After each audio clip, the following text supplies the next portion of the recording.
গরুর কলিজা রান্না করব, তাই গরুর কলিজা বাজার থেকে নিয়ে আসলাম। আসসালামু আলাইকুম বন্ধুরা, আমি আপনাদের প্রিয় মুস্কান জাহান্স।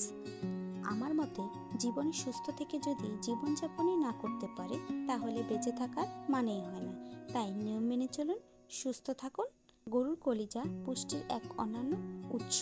এতে প্রচুর পরিমাণ আয়রন, ভিটামিন এ এবং ভিটামিন 12 বাড়াতে এবং শরীরের রোগ প্রতিরোধ ক্ষমতা বৃদ্ধিতে অত্যন্ত কার্যকারী ভূমিকা পালন করে। এটি রক্ত স্বল্পতাও দূর করে। এতে উপস্থিত আয়রন ও ভিটামিন বি12 রক্তে হিমোগ্লোবিন তৈরি করে এবং অ্যানিমিয়া বা রক্তশূন্যতা প্রতিরোধ করে। চোখ ও ত্বকের সুরক্ষাও করে।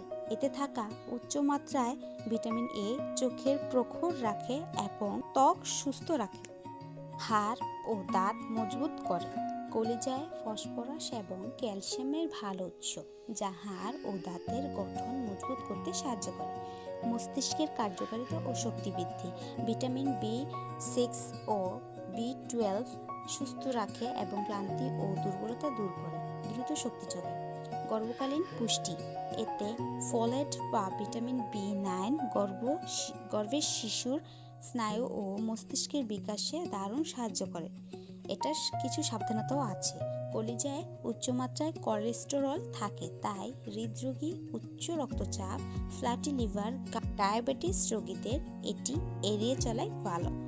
এছাড়া গর্ভকালীন প্রথম 3 মাসে অতিরিক্ত ভিটামিন এ ভ্রূণের ক্ষতি করতে পারে।